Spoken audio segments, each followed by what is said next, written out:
غرض کیا ہے؟ غرض اصل میں وہی موضوع کا نتیجہ ہوتا ہے، کیا فائدے حاصل ہو سکتے ہیں، ہماری تفکیر صحیح ہوگی، علمی افکار نظریات پہ نقد کر کے ان میں واقع ہونے والی غلطیوں کی نشاندہی کر سکتے ہیں، صحیح نتائج دینے والے علمی مناہج کو غلط نتائج دینے والے علمی مناہج سے الگ کر سکتے ہیں، اور مختلف علوم کے قواعد کے درمیان فرق کو جان سکتے ہیں۔ یہ علم منطق کا ہو گیا غرض و غایت۔ اب سب سے پہلے ہم تھوڑی سی تفکیر کے بارے میں ہم بات کریں گے کہ جو تفکیر ہے وہ اصل میں کیا ہوتی ہے۔ تفکیر ہوتی ہے، ہم کوئی بھی چیز دیکھتے ہیں، مثلا ہم نے کوئی بھی ایک چیز دیکھی، مثال تو میں نے یہ بورڈ دیکھا، صحیح، اب اگر میں نے بورڈ دیکھا اور میں یہ دیکھنا چاہتی ہوں مثلا یہ کیا چیز ہے کسی بھی چیز کے بارے میں، تو میں کیا کروں گی، اپنے ذہن میں موجود جو میری معلومات ہوں گی نا ان کو میں جوڑنا شروع کروں گی اس چیز کے ساتھ تاکہ میں نتیجے پہ پہنچ سکوں۔ یعنی تفکیر اصل میں کیا ہوتی ہے، میں نے کوئی بھی ایک چیز جس کے بارے میں جاننا ہے، وہ چیز جو میرے لیے مجہول ہے، کوئی بھی چیز میرے لیے مجہول ہے، ٹھیک ہے، جو بھی چیز میرے لیے مجہول ہے اس کو جاننے کے لیے میں ذہن کی معلومات کی طرف جاؤں گی، ٹھیک ہے، جو ذہن میری چیزیں ہیں۔ اصل میں انسان جب بھی کسی ان نون چیز کو دیکھتا ہے تو اس کو پہچاننے کے لیے جو اس کے ذہن میں معلومات ہوتی ہے ان سے وہ رابطہ کرتا ہے، ان کو جوڑتا ہے آپس میں، ٹھیک ہے، پھر اس سے جو میرا نتیجہ نکلے گا اس سے میں واپس پلٹوں گی اس مجہول کی طرف کہ یہ والی چیز ہوگی۔ مثلا میں آپ کو ایک بورڈ کی مثال دی ہے، یہ کیا ہے، میں دیکھتی ہوں کہ یہ ایک وائٹ کلر کا ہے، اس پہ لکھا بھی جا سکتا ہے، یہ کوئی لکھنے والی چیز ہوگی۔ اب میرے ذہن جتنی لکھنے والی چیزیں ہیں ان سے اس کو میں ربط دوں گی اور پھر میں نتیجے پہنچوں گی یہ ایک لکھنے کا بورڈ ہے مثلا، صحیح۔ تو تفکیر کیا ہوتی ہے کہ جو چیز بھی ان نون ہے، جو چیز بھی ہمارے لیے مجہول ہے، اس کو پہچاننے کے لیے ہم معلومات جو ذہن میں ہماری چیزیں معلوم ہیں ان کی طرف جائیں اور پھر اس کے بعد ہم اس کو پہچان سکے، واپس پلٹے اس مجہول کی طرف، ٹھیک ہے، اس مجہول کی طرف ہم واپس پلٹے۔ یہ تفکیر، یہ ہوتا ہے سوچنا یا تفکیر کرنا۔ تو خیران تفکیر کا مطلب ہو گیا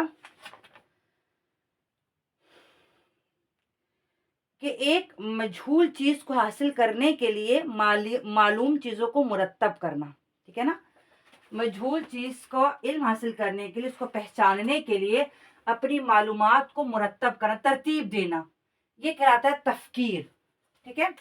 اگر ہم تفکیر کی تعریف کریں، تفکیر یعنی فکر کرنا، سوچنا، تو تفکیر کیا ہے، کسی بھی مجہول چیز کو جاننے کے لیے اپنی معلومات کو مرتب کرنا، انہیں ترتیب دینا تاکہ ہم اس مجہول کو پہچان سکیں، اس عمل کو کہتے ہیں تفکیر، فکر کرنا یا تفکیر کہتے ہیں اس عمل کو، صحیح۔ خیران تفکیر کے بعد جو بھی ہم تفکیر کرتے ہیں خیران اس سے جو ہمارے، کیونکہ ہم نے کہا کہ علم منطق ہمیں صحیح فکر سکھاتا ہے، اصل میں جب ہم تفکیر کرتے ہیں تو کبھی دو طرح کی غلطیاں ہمارے سامنے آتی ہیں۔ کبھی جو ہم فکر کرتے ہیں، مثلا کسی بھی چیز کی ہمیں تعریف کرنے یا استدلال کرنا ہے، کبھی جو ہم فکر کر رہے ہوتے ہیں تو اس فکر کرنے کا جو ہم نے ایک مواد ہے اپنے ذہن میں، جو علمی مواد ہے، وہ ہم علمی مواد ہمارا صحیح نہیں ہوتا، یعنی اس کا مواد ٹھیک نہیں ہوتا، اور کبھی علمی مواد ٹھیک ہوتا ہے لیکن ہم اس کو صحیح طریقے سے ترتیب نہیں دیتے، ٹھیک ہے نا۔ اس کے لیے علماء منطق بہت پیاری مثال دیتے ہیں گھر کی، کہ کبھی گھر اس لیے صحیح نہیں بنتا کہ گھر کا جو مسالہ مواد ہے، اس کی جو میٹیریل ہے وہ ٹھیک نہیں ہوتا تو گھر صحیح نہیں بنتا۔ کبھی میٹیریل تو بہت اچھا ہوتا ہے لیکن اس کا بنانے کا طریقہ غلط ہوتا ہے، ترتیب غلط ہوتی ہے، صحیح۔ تو تفکیر میں دو طرح کی غلطیاں واقع ہو سکتی ہیں۔ کبھی جو ہے وہ تفکیر کا جو مواد ہے، جس مواد کے ذریعے ہم نے مجہول کو سمجھنا ہے، وہ مواد ہمارے پاس ٹھیک نہیں ہے، اور کبھی مواد ٹھیک ہے لیکن اس کی ترتیب ہم نے ٹھیک نہیں کی، صحیح، اور یہی ہمیں علم منطق سکھائے گا۔ جیسے انہوں نے علماء منطق نے مثال دی، خود شیر مطہری صاحب نے بھی مثال دی ہوئی ہے کہ جیسے ہم کہتے ہیں کہ زید انسان ہے اور ہر انسان ظالم ہے، انہوں نے یہ بہت اچھی مثال دی، جیسے ہم کہتے ہیں زید انسان ہے، صحیح، ہر انسان ظالم ہے۔ اب ہم نے سے ایک نتیجہ نکلا، ان دو جملوں کو ہم نے آپس میں جوڑ کر ہم نے نتیجہ نکالا کہ زید انسان ہے، ہر انسان ظالم ہے، پس زید ظالم ہے، زید ظالم ہے۔ اب یہ نتیجہ غلط ہے۔ کیوں یہ نتیجہ غلط ہے؟ اس لیے کہ جو ہمارے ذہن میں یہ مواد ہے نا کہ ہر انسان ظالم ہے، یہ مواد اشتباہ ہے، غلط ہے، ہر انسان ظالم نہیں ہے. کیونکہ یہ مواد ٹھیک نہیں تھا اس لیے نتیجہ کیا نکلا؟ غلط نکلا. نتیجہ کیا نکلا؟ غلط نکلا. تو اس میں مواد صحیح نہیں ہے. انہوں نے ایک اور مثال دی کہ جب ترتیب ٹھیک نہ ہو. قرآن یہ ترتیب تو انشاءاللہ آپ کو منطق سے سمجھ آئے گی. زید عالم، زید انسان ہے، زید انسان ہے، زید انسان ہے، زید عالم ہے.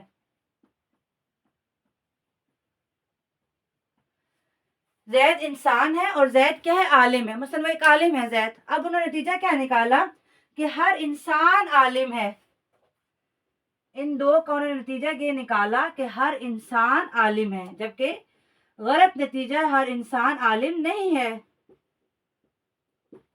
ٹھیک ہے. اب جو نے مثال دی ہے کہ زید انسان ہے، ایک ٹھیک بات ہے، صحیح مواد ہے کہ زید انسان ہے، حقیقتاً انسان ہے، اور وہ زید عالم بھی ہے، عالم ہے، اس میں بھی کوئی غلطی نہیں ہے، صحیح. لیکن ان دو جملوں کو ملا کے جو نتیجہ ہے وہ غلط ہے.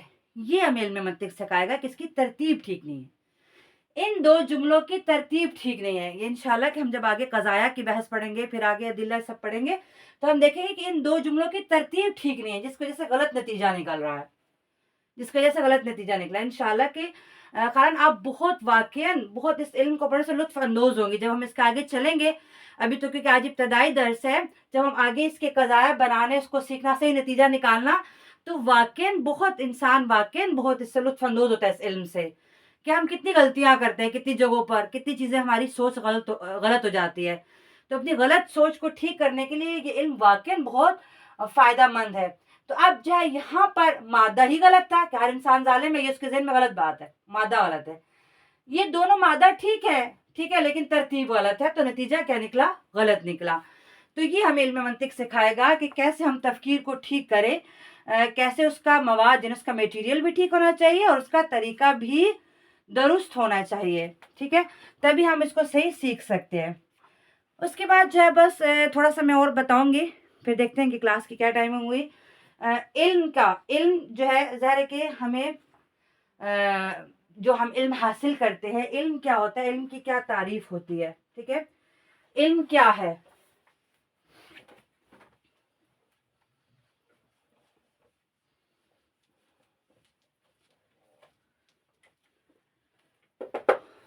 صحیح، علم سب سے پہلے خانہ دیکھیں علم کیا ہوتا ہے. علم ہوتا ہے کسی چیز کی تصویر کا ذہن میں حاضر ہونا، یعنی کسی بھی چیز کی تصویر کا ذہن میں حاضر ہو جانا. مثلا میں نے کہا مثلا حرم، میرے ذہن میں ایک حرم کی تصویر آ گئی. میں نے کہا مثلا پاکستان، ایک پاکستان کی تصویر ذہن میں آ گئی. صحیح. تو کسی چیز کی تصویر کا ذہن میں ہونا علم کہلاتا ہے. ٹھیک ہے، علم کی کیا تعریف ہو گئی؟ علم کی تعریف ہو کسی چیز کی تصویر کا ذہن میں آنا، کسی چیز کی تصویر کا ذہن میں آنا، یہ علم کہلاتا ہے. کسی بھی چیز کی کوئی تصویر جو ہمارے ذہن میں ایک اس کا اسکیچ بن جاتا ہے، ایک امیج آ جاتا ہے، وہ کہلاتا ہے علم. جیسے میں نے آپ کو مثال دی کہ میں نے پاکستان کا نام لیا، اس کا ایک ذہن میں تصویر آ گئی. مثلا میں نے کہا اسکول، میں نے کہا مدرسہ، مثلا میں نے کہا پنکھا، کوئی بھی چیز میں نے سوچی ذہن میں، اس کے تصویر کا آ جانا، یہ کہلاتا ہے علم. ٹھیک ہے. اس علم کی دو صورتیں ہوتی ہیں، دو اقسام ہوتی ہیں. ایک ہوتا ہے علم حصولی اور ایک ہوتا ہے علم حضوری. ٹھیک ہے نا. اس علم کے آگے دو اقسام ہیں، علم کی دو اقسام ہیں. ایک ہے علم حصولی اور دوسرا ہے علم حضوری. ٹھیک ہے، علم حصولی اور علم حضوری. علم حصولی کیا ہے؟ علم حصولی ہے یعنی کسی بھی چیز کی جو تصویر ہمارے ذہن میں آتی ہے، خود وہ چیز سامنے نہیں ہے. مثلا میں سوچا کہ جیسے کہا پاکستان، اب پاکستان اس وقت میں مثلا ادھر ہوں عراق میں، ایک پاکستان کا نقشہ میرے ذہن میں آ گیا، وہ سامنے میرے نہیں ہے، لیکن ایک تصویر کا ذہن میں آ جانا. صحیح. مثلا میں نے آپ سے کہا کہ K2 پہاڑ، اب اس K2 پہاڑ کا ایک تصویر میرے ذہن میں آ گئی، تو اس تصویر کا ذہن میں آنا کہلاتا ہے علم حصولی. اور علم حضوری کیا ہے؟ خود اس چیز کا سامنے آ جانا. مثلا میں اس وائٹ بورڈ کو دیکھ رہی ہوں, اس کے بارے میں میرا علم حضوری ہے, صحیح. لیکن جو کیٹو پہاڑ کے بارے میں سوچا ہے وہ کیا, وہ ہے علم حصولی, یعنی ایک تصویر ذہن میں آئی ہے. تو علم حصولی کیا ہو گیا؟ علم حصولی ہو گیا کہ جو جب کسی چیز کا علم اس کی ذہنی تصور کے ذریعے حاصل ہو, ٹھیک ہے نا, ایک ذہنی تصویر, جو ایک ذہنی تصویر کے ذریعے جس چیز کا علم حاصل ہو, اسے کہتے ہیں علم حصولی, ٹھیک ہے. اور جب وہ چیز خود ہمارے سامنے آ جائے تو اسے کہتے ہیں علم حضوری, ٹھیک ہے, علم حضوری. مثلا اگر میرے سر میں درد ہے, وہ درد میرے سامنے ہے, میں اس کو محسوس کروں, اسے حضوری کہیں گے, ٹھیک ہے. لیکن آپ مثلا کہتے ہیں میرے سر میں درد ہے, تو میں ایک تصور ہی لا سکتی ہوں کہ آپ کے سر میں درد ہے, صحیح.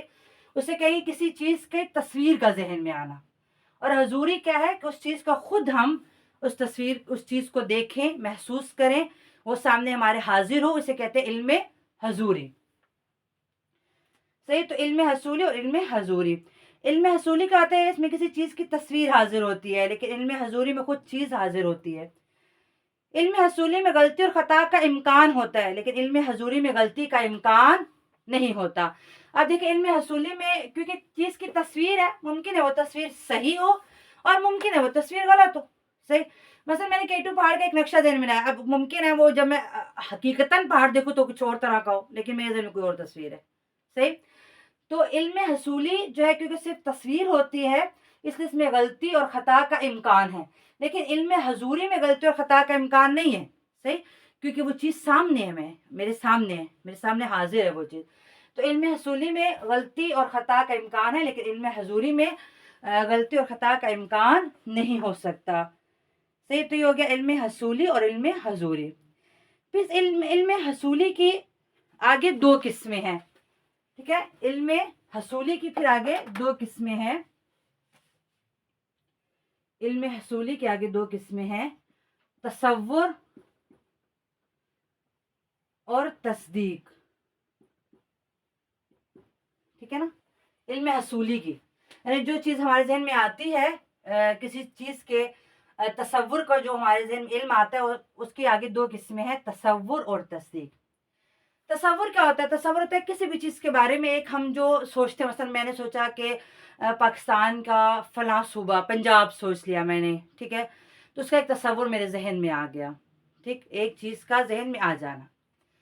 پھر میں سوچتی ہوں مثلا پنجاب سندھ سے کتنا دور ہے, اتنے کلومیٹرز کا پنجاب اور سندھ میں فاصلہ ہے, صحیح.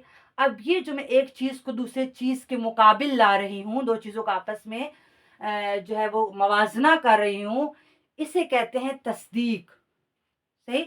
یعنی تصور صرف اس چیز کا علم آنا ہے بغیر کسی حکم کے, بغیر حکم کے اس تصویر کا ذہن میں آ جانا, صحیح, وہ تصور کراتا ہے. لیکن تصدیق کیا ہے؟ کسی چیز کی تصویر کا یقین والے حکم کے ساتھ. مثلا میں نے کہا کہ صبح پنجاب ایک ذہن میں آ گیا, مثلا کہا صبح سندھ ایک ذہن میں آ گیا, ایک ذہن میں تصور آ گیا. پھر میں کہتی ہوں ان کا فاصلہ کتنا, مثلا میں نے ایک میپ لایا, اس پہ دیکھا اچھا یہ اتنا فاصلہ ہے. مثلا میں آپ سے کہتی ہوں فلاں کلاس میں 50 طالب علم ہے, صحیح, آپ کے ذہن میں ایک تصور آ گیا, صحیح. آپ جاتے جا کے اس کلاس میں گنتے ہیں 1 2 3 4 5, آپ نے گنے ہاں بھی 50 ہیں, اس میں 50 طالب علم ہے. تو اب جو آپ نے 50 گن لیے, اب یہ ایک تصدیق ہے, ٹھیک ہے. اس کا جو آپ کے ذہن میں کانسیپٹ آیا, ایک تصویر آئی, وہ جو ایک ذہن میں آپ کے علم آیا وہ تصدیق کے ساتھ ہے, ایک حکم کے ساتھ ہے. یعنی تصور میں جو علم ہوتا ہے وہ بغیر حکم کے ہوتا ہے, یقین کا حکم اس میں شامل نہیں ہوتا. لیکن تصدیق میں جو علم آتا ہے اس میں یقین کا حکم بھی ساتھ شامل ہوتا ہے. اس کے میں آپ کو تھوڑی سی مزید یہ وضاحت کر دوں کہ جیسے آپ انشاءاللہ کہ علم صرف و نحو پڑھے ہیں, تصدیق کس میں ہوتا ہے؟ جو پورا ایک جملہ ہوتا ہے. مثلا میں کہتی ہوں موسم گرم ہے, ٹھیک ہے نا. اب آپ جاتے ہیں باہر, دیکھتے ہیں واقعی بہت گرمی ہے, صحیح, تو وہ کیا ہے, آپ کا تصدیق ہو گیا کہ ہاں موسم گرم ہے. یا آپ باہر جاتے کہتے ہیں نہیں موسم تو باہر بالکل ٹھیک ہے, تو آپ کہتے ہیں کہ یہ غلط ہے.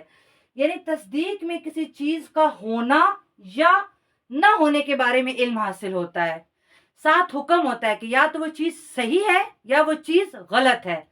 لیکن تصور میں کیونکہ حکم ہی نہیں ہوتا تو ہم نہیں کہہ سکتے کہ وہ صحیح ہے یا غلط ہے, صرف ایک تصویر ہے ہمارے ذہن میں. لیکن تصدیق جو ایک پورا جملہ ہوتا ہے, میں نے آپ کو کہا جیسے ہمیں علم نحو میں کہتے ہیں کہ جملہ خبریہ,